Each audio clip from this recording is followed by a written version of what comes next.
Hey, yo, did you see that? The Bronx is back at it, man. It's getting warm out here.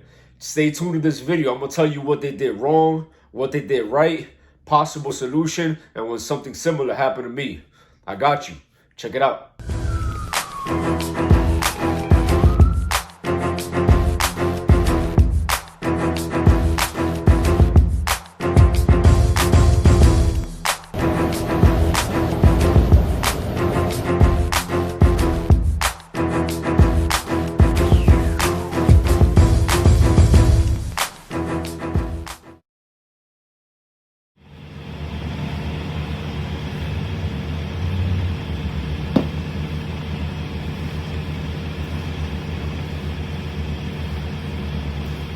Yeah, man. So I gotta tell you, first and foremost, this is the disclaimer for this video. If you have a victim mindset and you don't like to take responsibility for what happens to you, then get the heck off this video. This video is not for you. The next thing I want to say is this is very easy for me to go ahead and chime in and give my opinion because I was not there. Again, it's easy for me to talk about because I'm watching it from the comfort of my own home. I was not there. That being said, although I was not there, it leaves me with some questions. What was their mindset? What were they thinking? Amongst the questions, I want to know, did they see it coming? Did they see and plan ahead? What is it that this person was doing? How irate this person was? Did they see that something like this could happen? Food for thought. You have to be mindful when you see a patient acting irrational as soon as you approach him. Scene safety, be aside. Did this guy start acting like this out of nowhere? That's a question to ask. I don't know. I wasn't there. The next thing is, what part of the person's face was the EMT struck? Was it in the face? Or what part of the face? Was it in the head? Was it in the eyes? Was it in the nose? My next question is, was this person on K2? Were they drunk? Were they on coke? It's hard to tell, but just a question I have. The next question is, where was PD? Like, did they request PD by this time? Most likely they did. Most likely they called the 13 because you had a lot of ambulances there. But where was PD? Like, how far were they? And where, like, all right, so you called them. They're coming. But they're not there yet, which is something that happens on a regular basis. So if the scene is unsafe and you're dealing with a person that requires physical restraint, like, did he have handcuffs on? Like, where was PD? It looked like he had handcuffs on, but where were they? I didn't see them in the video. I'm not sure. But from seeing the original version of this video, it sounded like there were sirens coming. Like sirens were approaching the scene. So this sounds to me like they had more ambulances coming and most likely PD. But during the clip, they were nowhere to be found. All I saw was EMTs, paramedics, and a conditions boss. Leads me to think, where was PD? And if they weren't there, why didn't they just leave the patient alone? This leads me to the mistakes that they made. From what I see and from what you can see in this picture, it looks to me, I could be mistaken, but there was no top strap. Like, they did not put on the top strap. Hence the fact why you could see his body moving so much. His upper body, one of the most dangerous parts of his body, was moving because that's the heavier portion. The reason the stretcher went to the side was because it looked like they did not have the top strap. And this is how the person was able to headbutt the member of service. By the way, I hope that member of service is fine. I hope that he made it home with no substantial injuries. And I hope that it never happens to him, her, or whoever it was ever again, and including you that's watching this video. But the problem that I saw in this clip, that it looked like they had no top strap. Another mistake that they made is they should have left this motherfucker alone. Like, scene safety be aside, you got to take care of yourself and your partner before you take care of the patient. Because if no one's there to take care of you and you can't take care of yourself, then you're liable to be a victim as well. You're liable to be a patient as well. As with this EMT, unfortunately, now you need another bus because now he is a patient. She is a patient. So that being said, if a person's acting irate, what I see in this video clip that they could have done better, the mistake that they made, they should have prioritized personal safety. So if this guy requires PD, if this guy requires chemical sedation, then he should have been sedated right then and there. Again, I wasn't there, so I don't know what the paramedic was thinking. Maybe they were waiting to get him inside the ambulance before doing that. But first things first, if the guy's acting irate, try to get him. And if you can't get him, then leave his ass alone until PD gets him under control.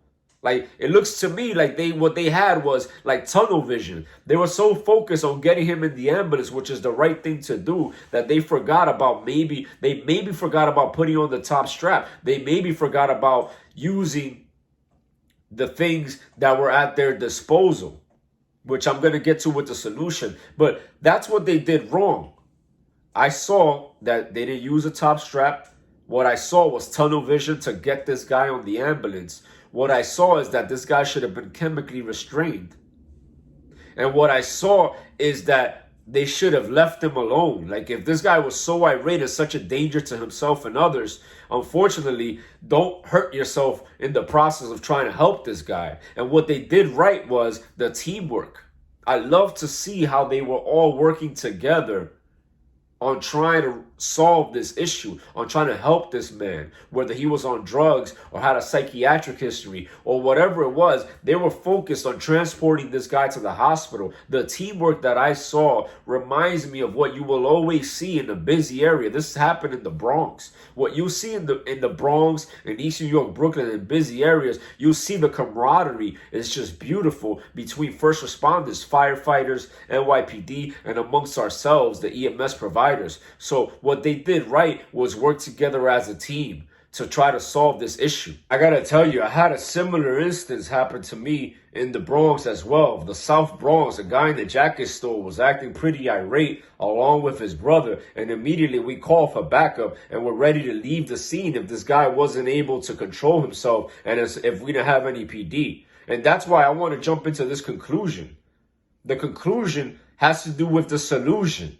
The solution. What I would have done differently for this patient was I would have left them alone if I see that he's not having any chances to calm down. If it looks like he has no intentions of calming down, the next thing I would have done was I would have put a sheet behind him. I've uploaded videos on this, on how to use a sheet to be able to control somebody. So if you're able to control somebody's head, if you're able to control somebody's torso and their hips, you're able to control their body. So a possible solution for this patient, no guarantees that it'll work. I got to tell you, just because I wasn't there doesn't mean that this was avoidable. Like, I could have been there. I could have been the one getting hit. I could have been the one having an issue as well. But I got to tell you, these little things that I'm going to give you are going to be able to help decrease the odds of it happening. So if you put this person on the stretcher, you're able to control their body with a sheet. Like, if you put the sheet right under their shoulders and you tie the sheet from behind them,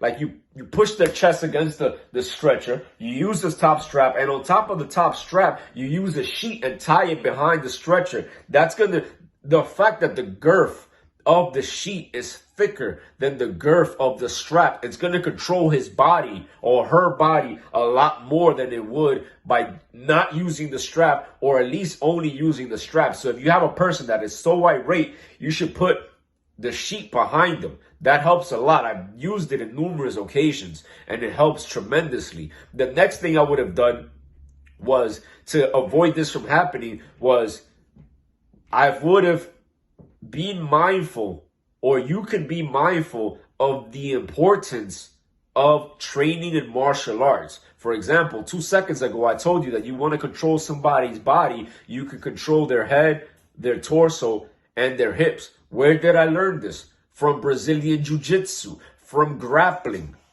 So you have to take accountability. For example, is it the EDP's fault for hitting the patient, which is in this case is the FDNY EMT, or is it the FDNY EMT's fault for allowing himself to get hit? I guess it depends on who you ask, but a person who likes to take extreme accountability for the things that happen to him or her will say that it's the EMT's fault. It's everybody's fault because of the mistakes that they made that I previously mentioned. And also, you need to understand that as first responders, you need to understand that you have to learn how to defend yourself.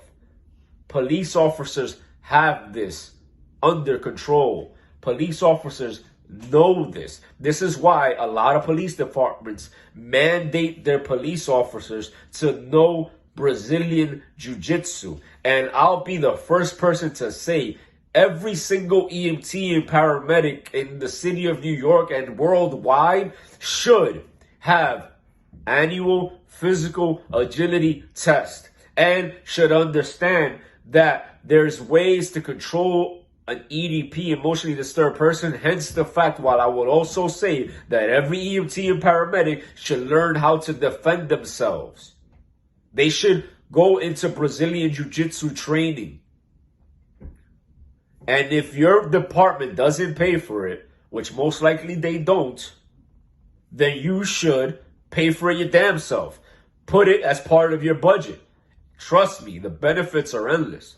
Look at this EMT. He had a bulletproof vest. I made a video talking about 10 reasons why you need a bulletproof vest. But as you can see, the bulletproof vest is not going to help you in these circumstances. You have to be able to help yourself. If PD is not able to help you because they're not there yet, if your partner and your backup is unable to help you, you got to fend for yourself. Hence the reason why you need to be physically capable and healthy to be able to defend yourself.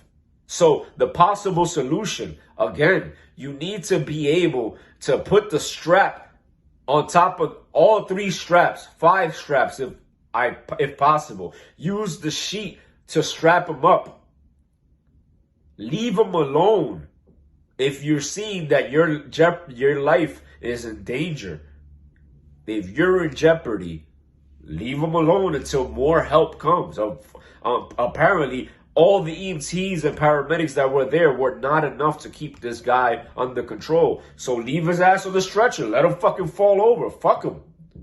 Of course, we're patient advocates. We want to help him. But if he doesn't want us to help him and he wants to hurt us, then we have to wait until more backup is able to come and able to keep this guy under control. And last but not least, the solution. You have to take extreme accountability for what you do at work and off work. And if your priorities are not synchronized with optimal mental and physical health, then you're making a mistake.